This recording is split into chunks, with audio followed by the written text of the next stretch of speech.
ओम शांति। 24 दिसंबर 2023 अव्यक्त बापदादा के महावाक्य। ओरिजिनल डेट 3 अप्रैल 1997। पुराने संस्कारों को खत्म कर अपने निजी संस्कार धारण करने वाले एवर रेडी बनो। आज बाप दादा अपने चारों ओर से विश्व के बाप के लव में लवलीन और लकी बच्चों को देख रहे हैं। हर एक बच्चे के भाग्य पर बाप को भी नाज है कि मेरे बच्चे वर्तमान समय इतने महान हैं जो सारे कल्प में, चाहे देवता स्वरूप में, चाहे धर्म नेताओं के रूप में, चाहे महात्माओं के रूप में, चाहे पदम पति आत्माओं के रूप में, किसी का भी इतना भाग्य नहीं है जितना आप ब्राह्मणों का भाग्य है। तो अपने ऐसे श्रेष्ठ भाग्य को सदा स्मृति में रखते हो। सदा यह अनहद गीत मन में गाते रहते हो कि वहाँ भाग्य विधाता बाप और वहाँ मुझ श्रेष्ठ आत्मा का भाग्य। यह भाग्य का गीत सदा ऑटोमेटिक बजता रहता है। बाप बच्चों को देख देख सदा हर्षित होते हैं। बच्चे भी हर्षित होते हैं, लेकिन कभी कभी बीच में अपने भाग्य को इमर्ज करने के बजाय मर्ज कर देते हैं। जब बाप देखते हैं कि बच्चों के अंदर अपने सौभाग्य का नशा निश्चय मर्ज हो जाता है, तो क्या कहेंगे? ड्रामा। लेकिन बाप दादा सभी बच्चों को सदा ही भाग्य के स्मृति स्वरूप देखने चाहते हैं। आप भी सभी चाहते यही हैं, लेकिन शब्द बीच में आ जाता है।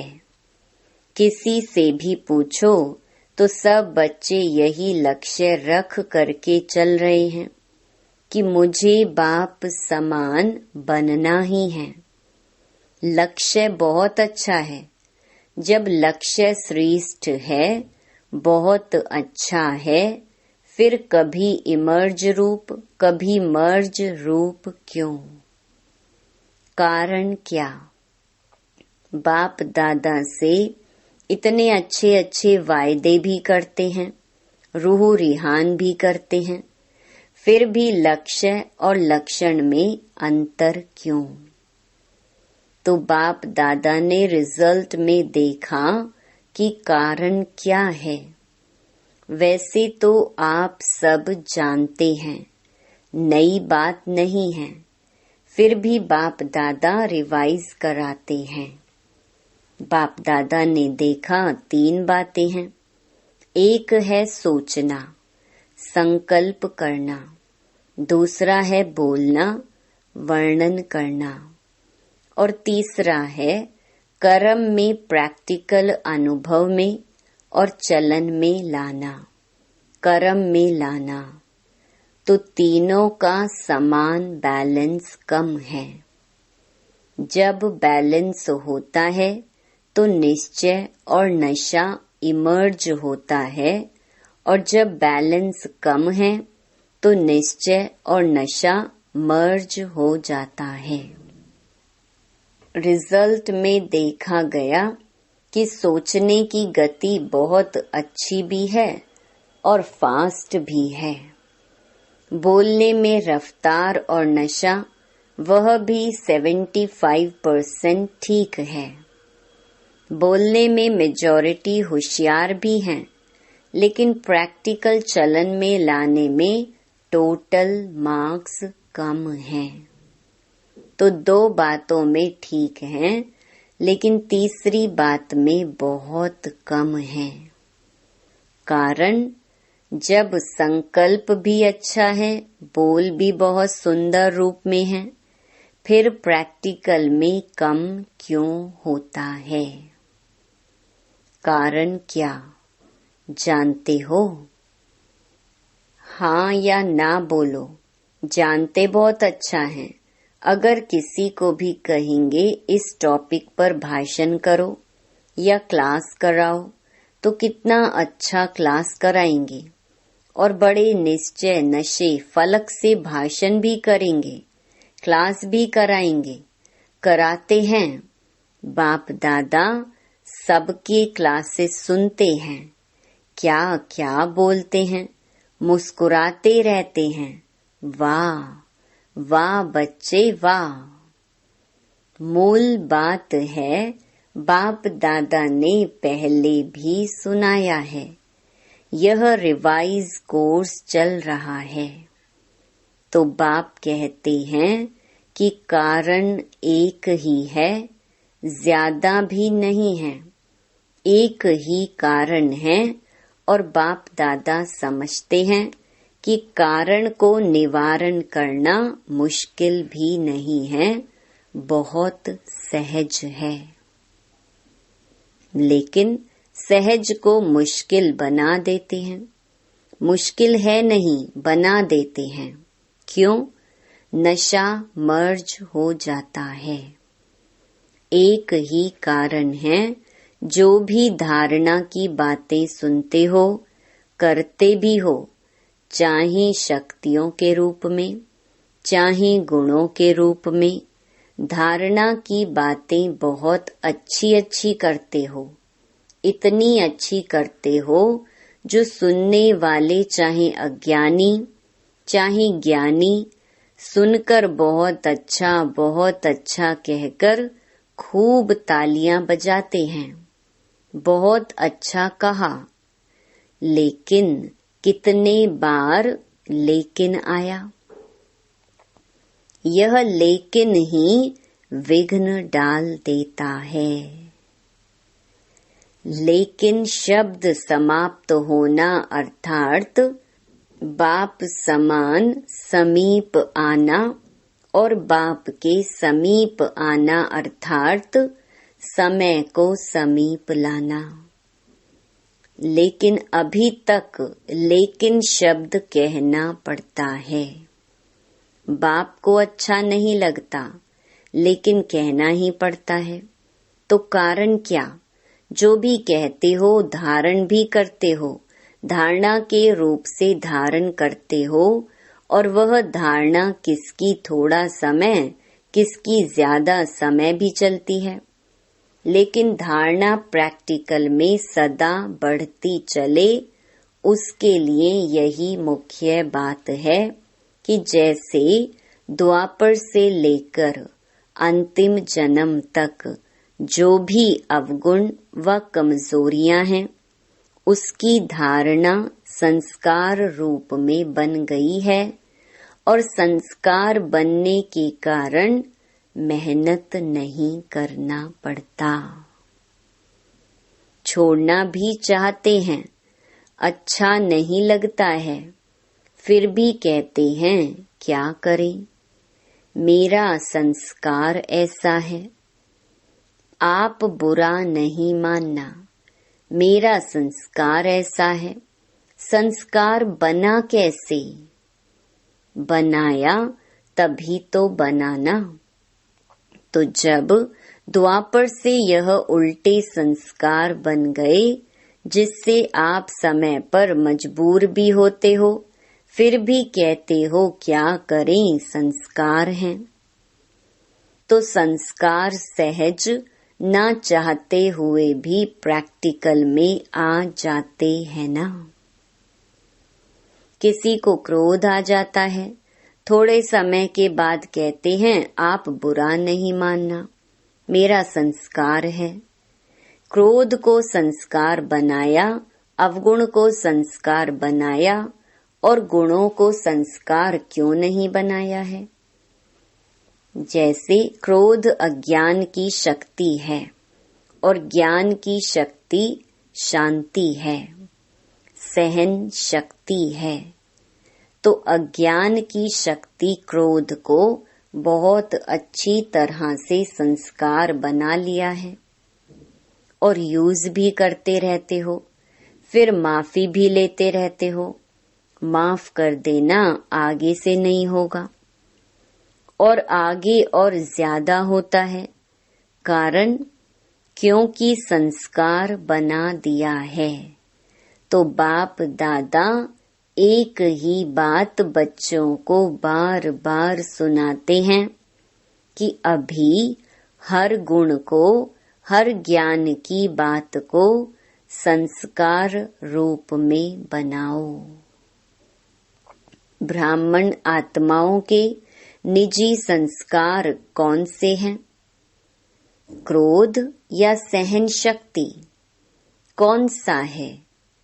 सहन शक्ति, शांति की शक्ति यह है ना। तो अवगुणों को तो सहज ही संस्कार बना दिया, कूट कूट कर अंदर डाल दिया है, जो ना चाहते भी निकलता रहता है। ऐसे हर गुण को अंदर कूट कूट कर संस्कार बनाओ। मेरा निजी संस्कार कौन सा है? यह सदा याद रखो। वह तो रावण की जायदाद संस्कार बना दिया, पराये माल को अपना बना लिया। अब बाप के खजाने को अपना बनाओ। रावण की चीज को संभाल कर रखा है और बाप की चीज को गुम कर देते हो, क्यों? रावण से प्यार है। रावण अच्छा लगता है या बाप अच्छा लगता है? कहेंगे तो सभी बाप अच्छा लगता है, यही मन से कह रहे हैं ना। लेकिन जो अच्छा लगता है उसकी बात निश्चय की शाही से दिल में समा जाती है। जब कोई रावण के संस्कार के वश होते हैं और फिर भी कहते रहते हैं, बाबा आपसे मेरा बहुत प्यार है, बहुत प्यार है। बाप पूछते हैं कितना प्यार है, तो कहते हैं आकाश से भी ज्यादा। बाप सुनकर के खुश भी होते हैं कि कितने भोले बच्चे हैं। फिर भी बाप कहते हैं, बाप का सभी बच्चों से वायदा है कि दिल से अगर एक बार भी मेरा बाबा बोल दिया, फिर भले बीच बीच में भूल जाते हो, लेकिन एक बार भी दिल से बोला मेरा बाबा, तो बाप भी कहते हैं जो भी हो, जैसे भी हो, मेरे ही हो। ले तो जाना ही है। सिर्फ बाप चाहते हैं कि बाराती बनकर नहीं चलना, सजनी बनकर चलना। सुनकर के तो सभी बहुत खुश हो रहे हैं, अपने ऊपर हंसी भी आ रही है। अभी सुनने के समय अपने ऊपर हंसते हो ना, अपने ऊपर हंसी आती है और जब जोश करते हो तब लाल पीले हो जाते हो। लेकिन बाप ने रिजल्ट में देखा कि बच्चों में एक विशेषता बहुत अच्छी है।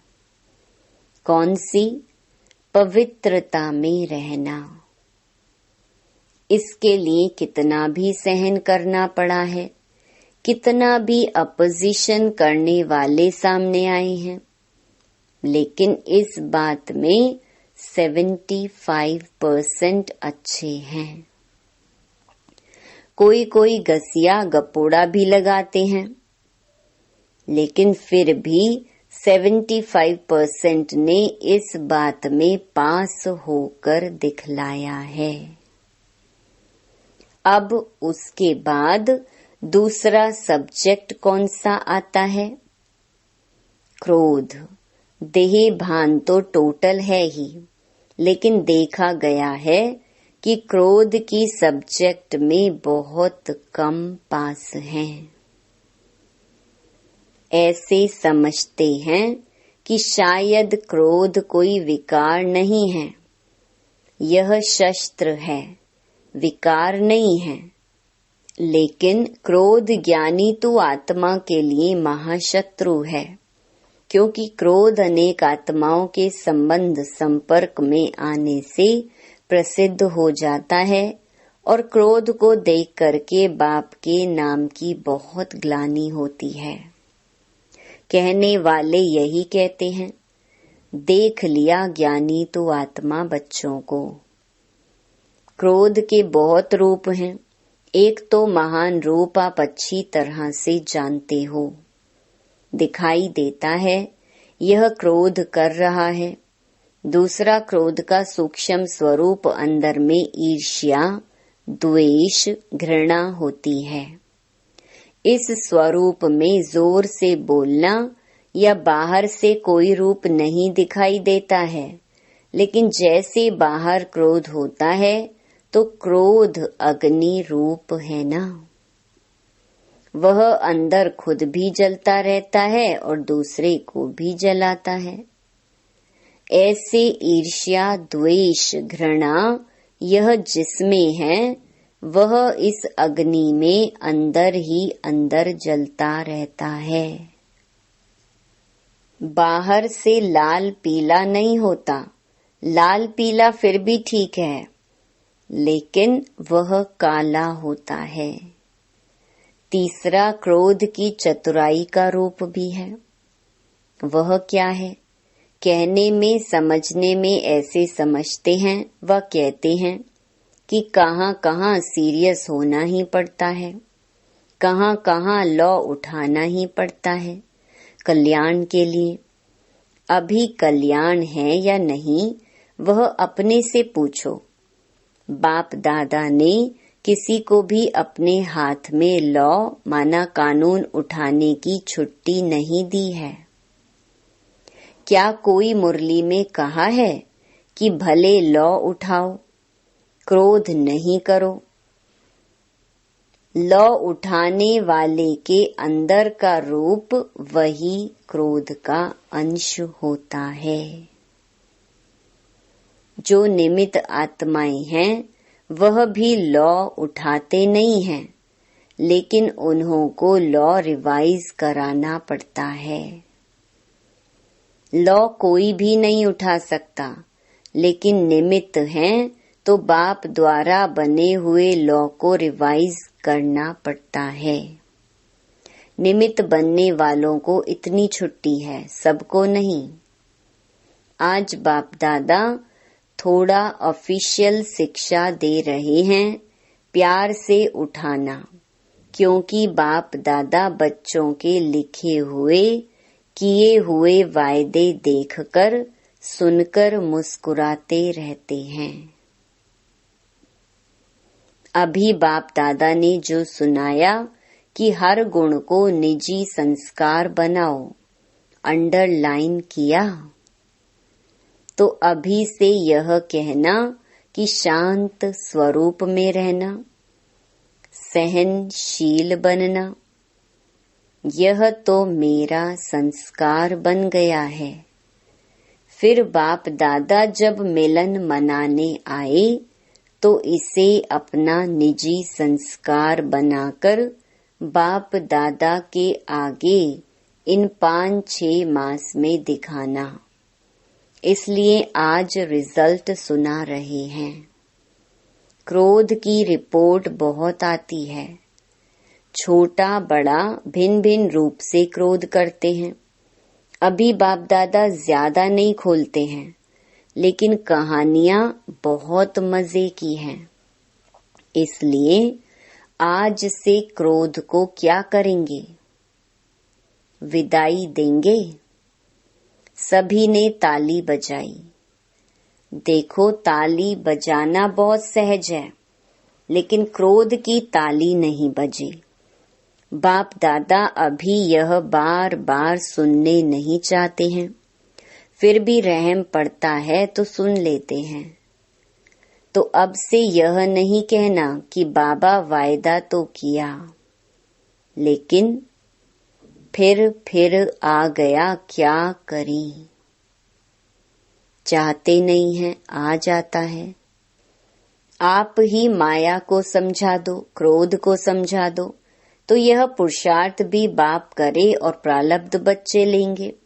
यह भी मेहनत बाप करे। तो ऐसा वायदा नहीं करना जो फिर 5 मास के बाद रिजल्ट देखें। भले आप बताओ नहीं बताओ, बाप के पास तो पहुंचती है।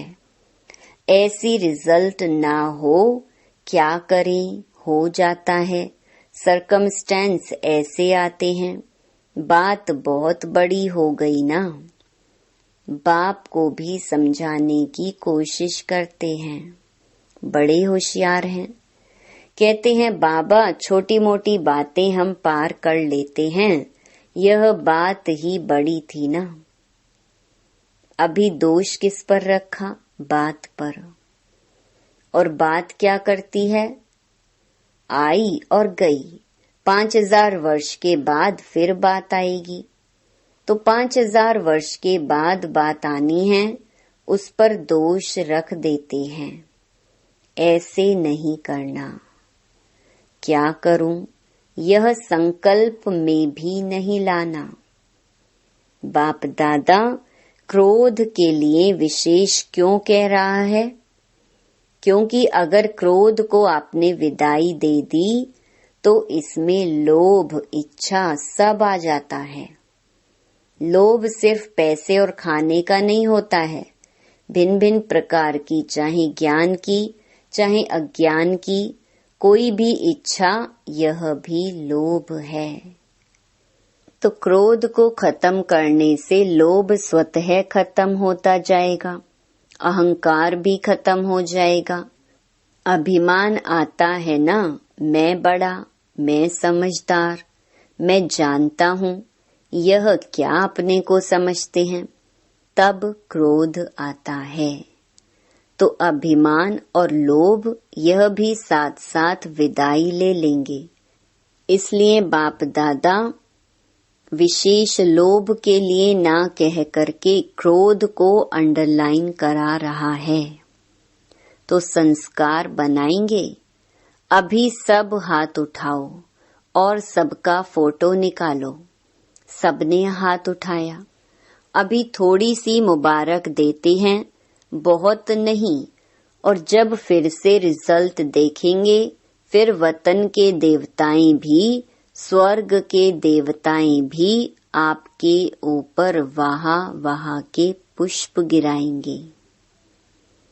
आज से हर एक अपने में देखें, दूसरे का नहीं देखना।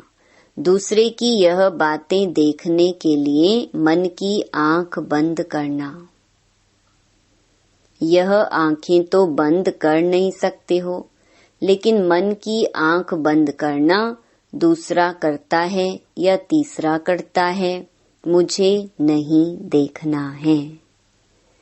बाप इतना भी फोर्स देकर कहते हैं कि अगर कोई विरला महारथी भी कोई ऐसी कमजोरी करे तो भी देखने के लिए और सुनने के लिए मन को अंतर्मुखी बनाना। हंसी की बात सुनाई। आज बाप दादा थोड़ा स्पष्ट सुना रहे हैं। बुरा तो नहीं लगता है। अच्छा, एक और भी स्पष्ट बात सुनाते हैं। बाप दादा ने देखा है कि मेजॉरिटी समय प्रति समय, सदा नहीं, कभी कभी महारथियों की विशेषता को कम देखते और कमजोरी को बहुत गहराई से देखते हैं और फॉलो करते हैं। एक दो से वर्णन भी करते हैं कि क्या है, सबको देख लिया है, महारथी भी करते हैं, हम तो हैं ही पीछे। अभी महारथी जब बदलेंगे ना तो हम बदल जाएंगे। लेकिन महारथियों की तपस्या, महारथियों के बहुत काल का पुरुषार्थ उन्हों को एडिशन मार्क्स दिलाकर भी पास विद ऑनर कर लेती है। आप सभी इंतजार में रहेंगे कि महारथी बदलेंगे तो हम बदलेंगे, तो धोखा खा लेंगे। इसीलिए मन को अंतर्मुखी बनाओ, समझा? यह भी बाप दादा बहुत सुनते हैं। देख लिया, देख लिया, हमारी भी तो आंखें हैं ना, हमारे भी तो कान है ना, हम भी बहुत सुनते हैं। लेकिन महारथियों से इस बात में रीस नहीं करना। अच्छाई की रेस करो, बुराई की रीस नहीं करो, नहीं तो धोखा खा लेंगे। बाप को तरस पड़ता है क्योंकि महारथियों का फाउंडेशन निश्चय अटूट अचल है। उसकी दुआएं एक्स्ट्रा महारथियों को मिलती हैं, इसीलिए कभी भी मन की आंख को इस बात के लिए नहीं खोलना, बंद रखो। सुनने के बजाय मन को अंतर्मुखी रखो, समझा?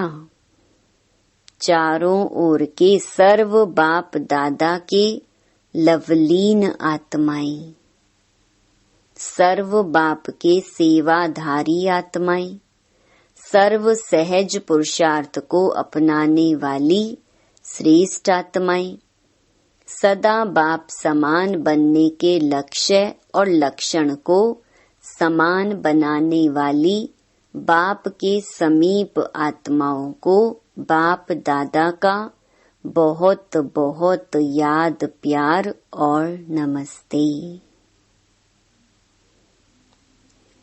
वरदान: सबको अमर ज्ञान दे, अकाले मृत्यु के भय से छुड़ाने वाले शक्तिशाली सेवाधारी भव। दुनिया में आजकल अकाले मृत्यु का ही डर है। डर से खा भी रहे हैं, चल भी रहे हैं, सो भी रहे हैं। ऐसी आत्माओं को खुशी की बात सुनाकर भय से छुड़ाओ। उन्हें खुशखबरी सुनाओ कि हम आपको 21 जन्मों के लिए अकाले मृत्यु से बचा सकते हैं। हर आत्मा को अमर ज्ञान दे, अमर बनाओ, जिससे वे जन्म जन्म के लिए अकाले मृत्यु से बच जाएं। ऐसे अपनी शांति और सुख के वाइब्रेशन से लोगों को सुख चैन की अनुभूति कराने वाले शक्तिशाली सेवाधारी बनो। स्लोगन: याद और सेवा का बैलेंस रखने से ही सर्व की दुआ